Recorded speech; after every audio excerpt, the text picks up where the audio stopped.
As you can see, there he is, stretched out. Jai Opetaia did it. I thought it was actually going to be a little bit more difficult, but David Nyika, he was gassing out in round number 3. He was slow, didn't really have a game plan. Damn, I hope he's okay. He is stretched out. Didn't have the experience. He was a 3-week step in for Jai Opetaia's homecoming to defend his IBF and Ring Magazine cruiserweight titles. I am TstreeT Controversy with Fight View 360. My man is still stretched out. Hope he's okay. By the way, pretty solid, exciting event. One of the best events that I've seen from Australia boxing in a while. Let's go look at the knockout.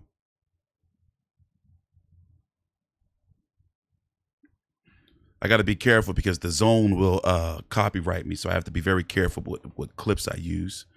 We're going to get Big J on the line, but you know, I mean, listen, he went out on a shield. He was trying to fight, but no real game plan. That's the first knockdown. And also, he's just slow. Oh, that put him to sleep. That was the one. He's just like slow. You know, I don't know how far he can go with that. Now, it's no shame in getting knocked out. Damn, he's still down. I hope he's okay. I'm going to see if I can get you a slow motion replay. It was that left hook right square on the face as he was like kind of like leaning on the ropes and his hand was caught. I mean, his arm was caught. So now Jai Opetaia is supposed to go on sometime this spring, late spring, early summer to face WBA and WBO champion Gilberto Ramirez. And as you can see, Badou Jack, the now WBC champion, former WBC champion in recess, but now he's been elevated back to regular WBC champion. Badou Jack is saying, coming for all the smoke and belts. Now, this guy is in his 40s now, early 40s, and I think he's 41. And he is on his way come February 26th, 41, a 2-year layoff. And then before that, he beat up Makabu that he went 12 rounds with. And frankly, no disrespect to a younger Makabu, junior Makabu, but I really don't rate him very high. And a lot of people thought he should have lost to Popeye Rivera in his last fight before that. So I'm going to go ahead and say if it is Badou Jack, if they do decide to go that route first before Gilberto Ramirez, then I got Jai Opetaia smoking him. But good, solid homecoming domestic fight win for Jai Opetaia. By the way, Justice Honey won against a low-level competition. The power of a declawed kitten, but he did get the stoppage. We're going to get Big J on the line because I think he said that Honey's hurt again. I was asleep. I didn't see the rest of the card. So I do see here, according to BoxRec, that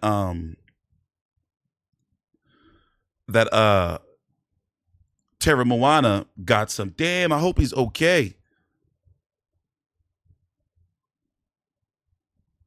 All right, he's getting up. He just fucked up.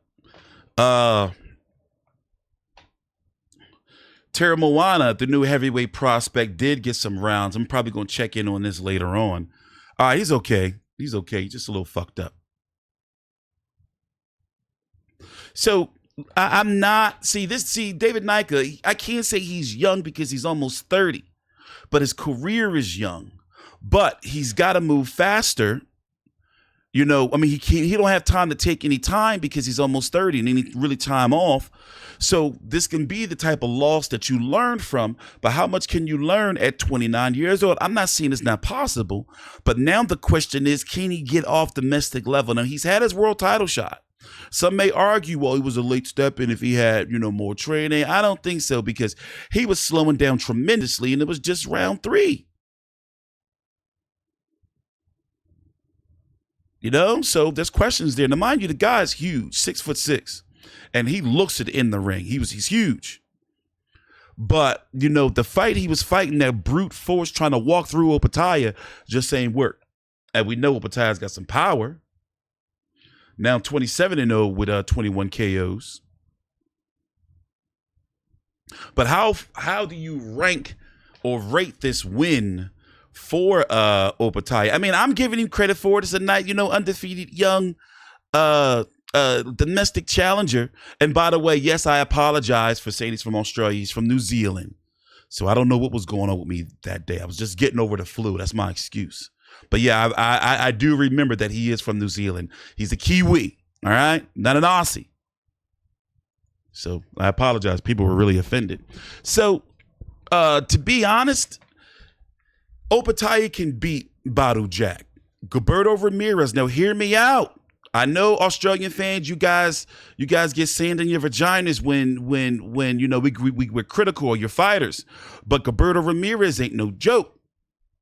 Opetaia can beat him. I'm not saying he can't, but don't sleep on Opetaia. I know how you Aussie fans can be. I've been dealing with you for 10 years now.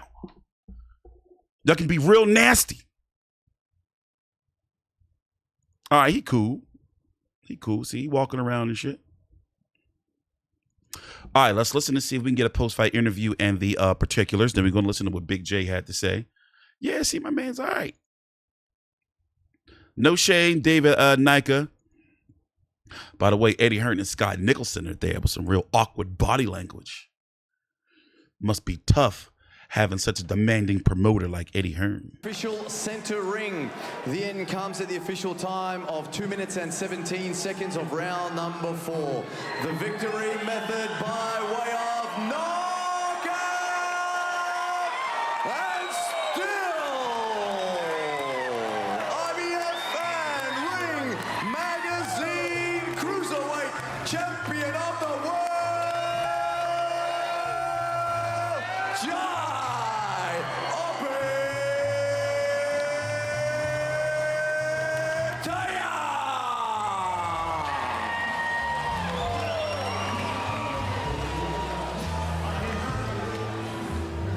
Opetaia joined center ring. We heard our commentary team call it the knockout that will be felt around the world. Congratulations. Was that just like a nuclear bomb going off inside of you of aggression that you just needed to get out? Because that was a performance of precision, of timing, and utter dominance after round number 1. David, thank you. Man, he took the fight on 3 weeks' notice. He come here to fight. He gave me a dog fight. I respect that. You know, all that lead up, man, I thought he was going to come out here and box and play games. I respect that, man. He come here and he slugged that out. He wanted these belts, and he showed that. I'll take my hat off to David, man. Thank you. Gold Coast. Thank you guys, man. Wow. We love this. We live here. We made these moments, man. Hard work every day. Thank you to my Central Coast family, my Campbelltown family, to my beautiful fiance holding it down. Man, it's been preparing for these fights. Well, my whole family, man, my team. I love you all. It's a team effort that makes these things happen. You know, from the fucking fighter to the trainers to the, the promoters and managers, man, everyone does their job, and that's why these things are possible. So thank you.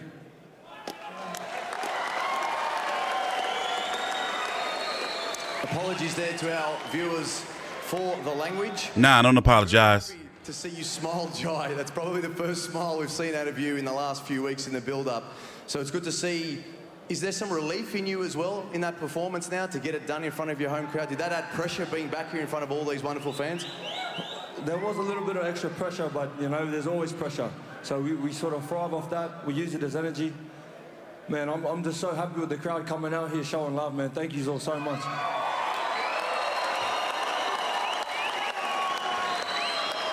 With the change in opponent, Jai, did you need to change much yourself preparation-wise? Because we heard Eddie Hearn say before, quite correctly, that even though David Nyika only had 3 weeks, you only had 3 weeks as well, because of an opponent changes everything. So what did that do to disrupt you in terms of your training? I know your mentality wouldn't have changed, and fitness and ethic, but what about the style of fight that David would bring you? Man, all that style shit went out the window. That was a dogfight, and I respect that. He wanted these belts. He kept coming forward. He kept punching, man. Thank you, David, bro. That was a good fight. We gave this crowd a good fight.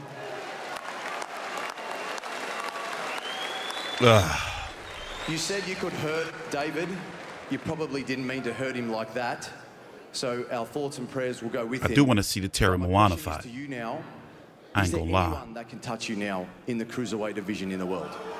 Ramirez. Uh-oh. belts. We're coming for those rest of the belts, man. We're coming for them. We hope he's watching. Gilberto Ramirez. He's an acclaimed fighter. You'll train and get ready for it. Will you be ready to go if all of these men in consultation with His Excellency watching at home can get it done for about 3 to 4 months' time? Will we be ready to go? Definitely, man. I've been waiting for these fights for a long time. We're chasing these unification fights. I'm coming for my belts. Final message, Jai, before we speak to your promoters. Just want to let you say a big thank you to all of your friends and family, Taps, Mark, Matthew, everyone that's involved in your team, Mick Francis, Eddie Hearn, but most importantly, your Gold Coast family here. This is where we did it all 2.5 years ago, you remember? Since then, you've travelled the world. Any last comments for them? Yeah, man. Like I said, bro, this crowd, amazing, bro. Thank you for the energy. Thank you for the love. I appreciate you guys, all of you. And I'll be back, man. I cannot wait to fight here back in Australia. Ladies and gentlemen, Jai Opetaia. Mick Francis first, please. Mick, we had a look around there ringside. Everybody was shedding a few nerves. The first round was a dogfight. They charged at each other like bulls. What were you thinking there after that first round? Well, it wasn't boxing, it was a dogfight. So, as I said before, in the lead up, like, if he wants to box, Jai will box. If he wants to stand and bang, Jai will bang. Jai loves banging. And the problem is, you poke the bear will bite, and this guy here all week has put up for it all week, and he's going to get knocked out. Well, you know, unfortunately, David, mate, great guy, great fight, but Nice guy. he's a nice guy, but, mate, I think he poked the bear too many times. Well said, Mick. Now, with that performance and that sort of knockout power, that's devastating knockout power. How keen for you to get Jai in that next fight? It is a unification fight before we can then look for undisputed. While someone's in form, I guess, like any team or any horse, whatever the case may be, when it's in form, you want to get them out there and performing. Yeah, absolutely. Like, Jai's been pretty busy in the last 12 months, but, you know, May 3rd, that's the date that Turkey Yellow Sheikh did say to us over there that we'd like to do the unification fight. Mate, that'd be a great date. A couple of months down the track, Jai will pull up pretty good after this, so we'd love that fight. That's the fight that we definitely want. So there is no doubt that it'll probably end up overseas, a fight that big. But then after that, where we can look at that final unification. That's where the money is. And things like that. Is that something you'd like to bring back here to Australia, perhaps in, 12 months, 18 months, another big fight? We've seen now we can sell out venues like this. It's probably time to go even bigger, Mick. Yeah, absolutely. But, you know, a couple of 12 months ago, they said Jai Opetaia is not a big seller in Australia. Well, have a look around. He sold this place out 2 weeks before the fight day. Mate, only true champions can do that, and he's a warrior.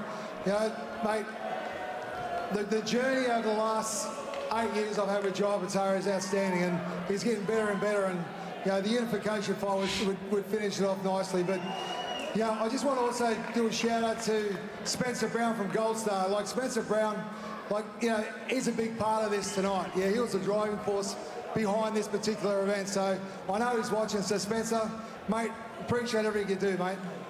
Thank you very much for that, Mick. I'll invite Eddie Hearn in Spencer's now. the longtime handler of Tyson Fury and many other fighters. Boxing a very long time. You are a well-travelled man. You are a seasoned promoter and one of the very best we've ever seen. Fast car, Eddie Hearn. How good was that? How scary was that to see that sort of power? Because ringside we were all nervous, but that was a pure demonstration of absolute power. Yeah, I mean, this is the most brutal sport of all, and you saw it up close tonight. I believe David Nyika will be a world champion in the future, but not tonight, because he came up against not just the best fighter in Australia, but one of the best fighters in the world. Ooh, Tim Zoo. And what was quite sensational was we get great atmospheres in England. This is January the 8th on a Wednesday night. That was spine-tingling stuff on the Gold Coast tonight. Incredible atmosphere. It is Wednesday morning over here in the States. Fighter in Jai Opetaia. It's not just the belts at the cruiserweight, it's the belts at heavyweight as well. Like I said, Australia's #1 pound-for-pound fighter, and now I think this is a guy that should enter the pound-for-pound rankings. Huge future ahead. With that performance, Eddie, Jai moving forward now, does that now firmly become in the conversation now? We've been quiet on that heavyweight discussion, and we know. Let's see if Badu Badu Jack's still talking shit. Now potentially go down as one of the all-time greats in the discussion, potentially in future with guys like Alexander Usyk, one of the best ever. Yeah, I think Jay's humble enough not yet to talk about the name of Alexander Usyk. I'm not. That's my job. For me, Alexander Usyk was the greatest cruiserweight of all time. He became undisputed. Then he moved to heavyweight to become undisputed at heavyweight. Jai's going to pick up all the belts in the cruiserweight division to become undisputed, and then we want to push him into a fight with Alexander Usyk as well to try and become undisputed at the heavyweight division as well. You have to search for greatness. He's good enough to do it. I believe he's the only person right now in the division, cruiserweight or heavyweight, that can genuinely give Alexander Usyk a real fight. But to do it, we've got to pick up every belt in the cruiserweight division first, to give him the credibility and potentially the money from His Excellency to make Alexander Usyk get in the ring, one of the all-time greats. Trust me, in 12 to 18 months, Jai Opetaia against Alexander Usyk is an all-time classic. And why not do it at Suncorp Stadium as well in Brisbane? It ain't happening. It's happening in Saudi Arabia. Talking about that fight, it was good to hear him talk about Gilberto Ramirez. He's got a fantastic record.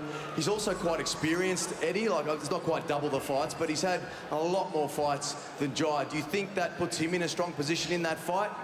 Listen, it's a tremendous fight. Zurdo is a wonderful fighter. Oscar de la Hoya messaged me earlier to say he's watching closely tonight. Oscar, if you're watching, let's make it happen. It's the best fight in the division. I know His Excellency wants it. Let's get it done in May. Jai Opetaia against Zurdo Ramirez for the unified championship. Two great fighters. Great fight for boxing. So we say then, como está, and vamos to Oscar and to Gilberto to get it done. Final words, Eddie. I know you've got probably a lot more media to do, and thanks, but how good, geez, one more this is time, taking how good forever. is this crowd here? We managed to lift the roof off this venue. I know how excited you are to bring more fights, so you must be extremely impressed with boxing down under at the moment. Listen, I've been part of some huge nights around the world. That was an honour tonight to be here and experience that atmosphere. It's just the beginning for Australian boxing. I really believe that, and it was a wonderful atmosphere, a wonderful occasion. Well done to Mick, Spencer, His Excellency Turki Al-Sheikh. Thank you to everyone on the Gold Coast. Good night, God bless, and you witnessed greatness tonight in Jai Opetaia, one of your own. Well said, Eddie Hearn. We wish you all the very best. All right, we're going to mute that. So me and Big J was talking about it in the video, the preview video for this fight, that the Usyk fight is not out of the possibilities. Usyk hasn't talked about retiring. He just wants to break with his family after beating Tyson Fury convincingly a few weeks ago. And he talked about possibly moving back down to cruiserweight because he said that, you know, it's hard for him, and he's a very active guy, to keep up the heavyweight physique, you know, and he says, you know, he has to eat constantly and he doesn't like it. So the possibility of seeing Usyk, former undisputed champion at cruiserweight, former undisputed champion at heavyweight, but he's still considered undisputed, but even though he had to drop his IBF title, the point I'm trying to make is, you know, we could see Usyk try to go for two-time undisputed against Jai Opetaia sometime in the 12 to 18 months. Now, we know how the Saudis get down. If you don't know, if they're saying that the fight's going to happen in May between Opetaia and Ramirez, it's going to be Opetaia and Ramirez in May, barring that nobody gets hurt. So that's the fight it's going to be. That's what they're talking about. That's what they're making. And it's going to be in Australia. And unfortunately, the money is in Australian boxing. And don't be surprised if the undisputed fight for Opetaia, if he makes it through Gilberto Ramirez, will also be in Saudi Arabia. So we're going to get Big J on the line. Hang on. All right, we got Big J on the line. He's got some interesting thoughts as usual. So first, let's start with how did you think that David Nyika looked before he got brutally knocked out? Shit ass. Obviously, he's completely outclassed me. He was a 10-fight novice. He was way over in depth. There was always going to be a one-sided mismatch. He lasted 4 rounds, which is what we predicted. I think we might have given him till about 6. Yeah, but, I mean, David Nyika clearly still a novice fighter. I don't think he's going to get off the domestic level. I mean, he's a Kiwi. He does live in Australia, but he's a Kiwi fighter. Yeah, I cleared that up earlier in the video because I saw people really pissed off about that. Well, he's actually in Africa born. He was born in Africa and moved to New Zealand when he was very young, apparently. Oh, okay.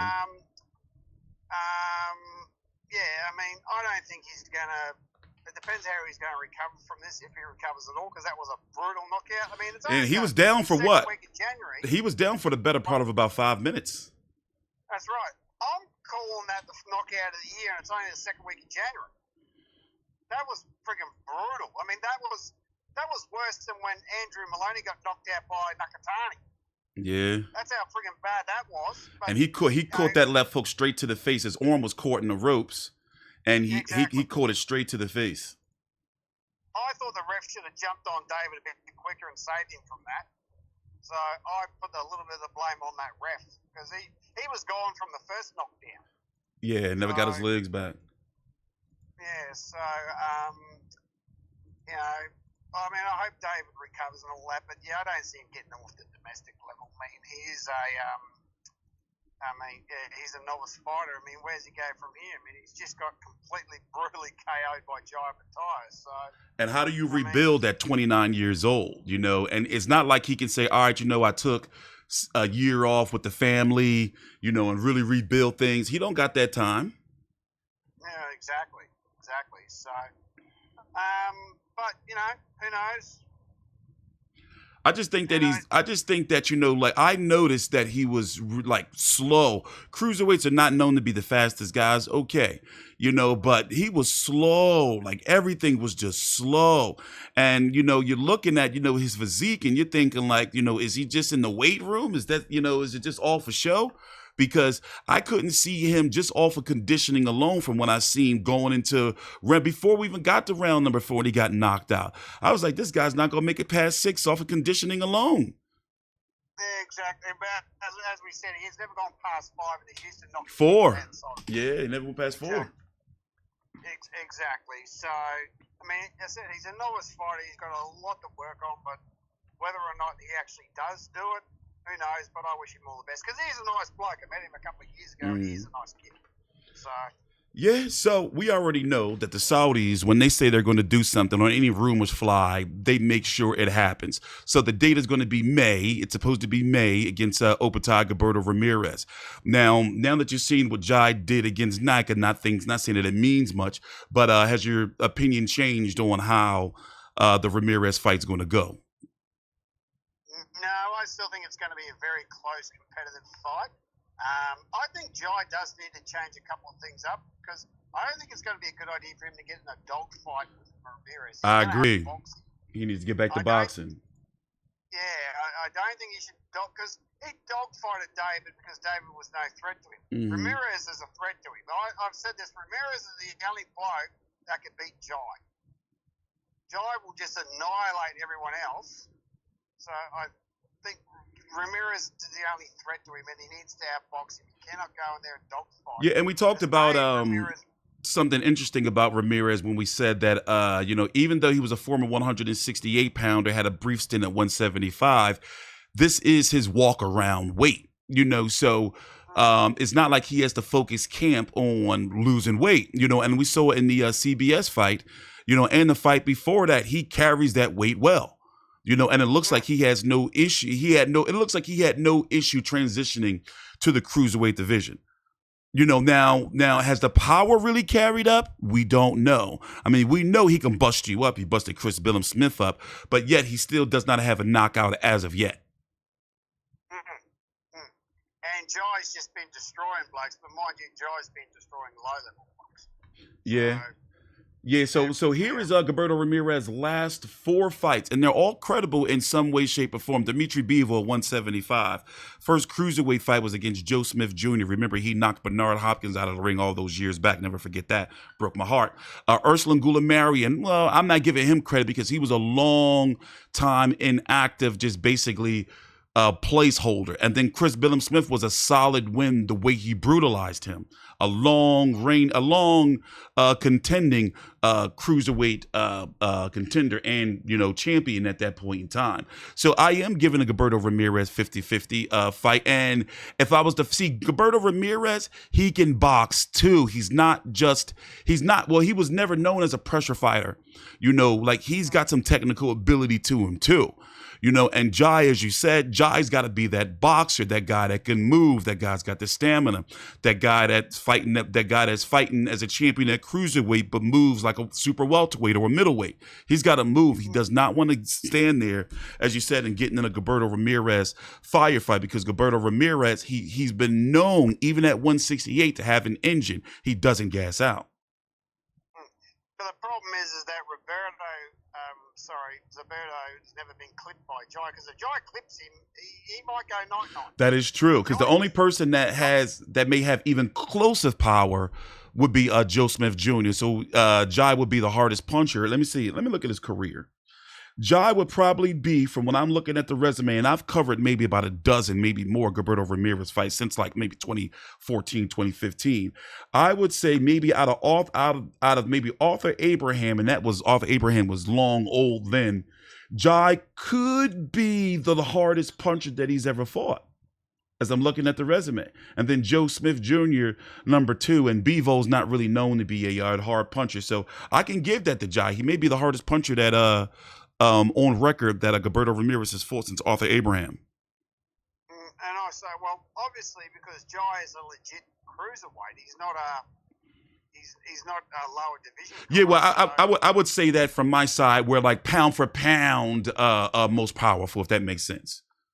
Yeah, absolutely. Harder puncher. So if Jai clips him, I mean, if Jai can walk through Ramirez's punches, then he'll probably knock Ramirez out. So, but he's got to walk through his punches first. Well, he walked through Breedis' punches, and Breedis was known at the time to be, before even Usyk, was known to be the biggest puncher in the division, him and Murat Gassiev. So, and he got through that. And remember, the man's had his mandible broken.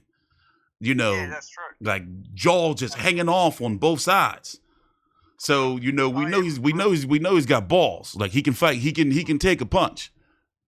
Exactly. So, last thing before we get your closing thoughts on the card, as a whole, Eddie Hearn, he's trying to sell that Usyk fight. Now, some fans I noticed in the comments are saying that they don't believe that Usyk would move back down to cruiserweight. But then Eddie Hearn in the post-fight interview is talking about Jai moving up to face Usyk. So, what do you think would be the bigger fight? Would it be at heavyweight or would it be at cruiser? I think it makes a difference. I think Cruiser would be 2-time undisputed, and it would be basically undisputed versus undisputed, because before Jai, Usyk was the last undisputed. And then Usyk can go for 2-time undisputed. That's a big selling point right there. Now, it wouldn't be undisputed at heavyweight because Usyk's already lost that IBF title, unless in the next 12 to 18 months he doubles back around and gets it, which is possible because he's not talking about retirement.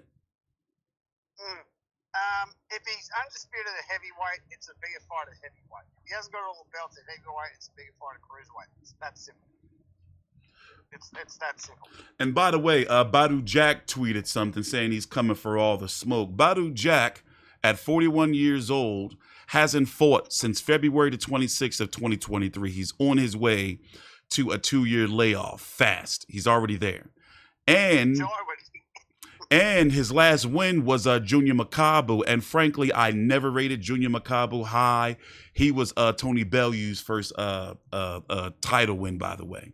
So he doesn't have much to go off. And before that, he fought a fighter by the name of Popeye Rivera, what a lot of people thought that Badu Jack lost.